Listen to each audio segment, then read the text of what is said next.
It was an early start for the Gibraltar delegation, with an 8:30 meeting scheduled with the chair of the European Parliament's Transport and Tourism Committee, Brian Simpson, MEP.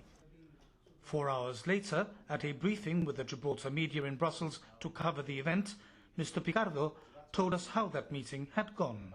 I think Brian Simpson, who is somebody who's now retiring, has been around for long enough to remember the days from 1987 onwards, when even the position of the British government wasn't one that covered them in glory and excluded Gibraltar from the provisions of EU liberalisation of the airspace at the time. And I think the work that he has done as chairman of the Commission has enabled MEPs of all different complexions with all different sorts of issues to table amendments in what is now known as the co-decision procedure, which allows the Parliament to put issues to the Council before a directive becomes a law. That has worked very well, not just in relation to Gibraltar, but in relation to a myriad matters, and it's enabled Gibraltar MEPs to move the directive draft into the sort of language that might be more acceptable to us, although it's not perfect, before it's put to the Council. In all his meetings, the Chief Minister has been at pains to emphasise that Gibraltar is keen to play, and indeed is playing by the EU rules. In the first 14 months of his government, he focused on getting up to date with EU legislation. Now it's payback time. Certainly, look, my message has been one of saying I was elected in December 2011. There were over 60 directives overdue. I didn't want to come here until I corrected that. I came here first in February, March last year. I had dealt with the problem. Gibraltar was fully up to date. We remain fully up to date, and we've got visibility over the next 18 months of what the deadlines of directive coming towards us are to ensure we can stay up to date. And as Commissioner Barnier said to me, he's the commissioner with responsibility for the internal market. I saw him last year. I'll see members of his Directorate General this year. That is the right way to start a meeting with a European Union Commission official.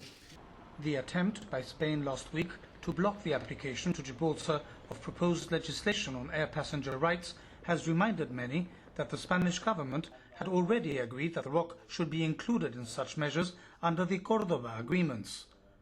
Today, Mr. Picardo spoke of a pre-Cordoba, a post-Cordoba and the future. Well, look, pre-Cordoba means 1987 Airport Agreement suspending the application of Gibraltar Airport from EU liberalisation measures. Post-Cordoba means the agreement between the United Kingdom and Spain that should no longer be the case and Gibraltar Airport should be included. And the future can only mean one thing, that either with the post-Cordoba language or otherwise, Gibraltar Airport must be included in any air liberalisation measures that apply to the rest of the European Union. There is no good reason why not. Gibraltar complies with all the obligations of the European Union Club. Spain wants to use the obligations of the European Union Club as a stick with which to beat us when she tries to pretend falsely and mendaciously that we don't comply with those rules. So, when the time comes, what's good on the one side, which is to say Gibraltar must comply and must comply fully with obligations, we must also have the benefits of membership of the European Union. Spain cannot be allowed to get away with saying Gibraltar is a member of the European Union and doesn't comply with the rules and must be made to comply with the rules, false though that is, and then say Gibraltar is not a member of the European Union, you cannot apply this favourable measure. But if she does, will the British government revisit its payment of pensions to former Spanish workers on the ROC that also formed part of the Cordoba Accords? I had very extensive meetings yesterday with representatives of the British Foreign Office. It was important that we have the chance to continue the work that we started, of working together on a myriad issues that cut across not just the European Union obligations, but even beyond the European Union issues that affect Gibraltar. And of course, all issues are discussed and all issues are considered, and the consequences of those issues are considered as well. But look, let's be very clear. The position of the government of Gibraltar is that what Spain is doing, because of its popular government, breaching its obligations and failing to comply with an international agreement like the Cordoba Agreement that was subscribed to by a previous administration, should not manifest itself in pensioners losing the income which they fought so hard to achieve from the United Kingdom before. The government of Gibraltar is not going to say to the UK, stop paying Spanish pensions.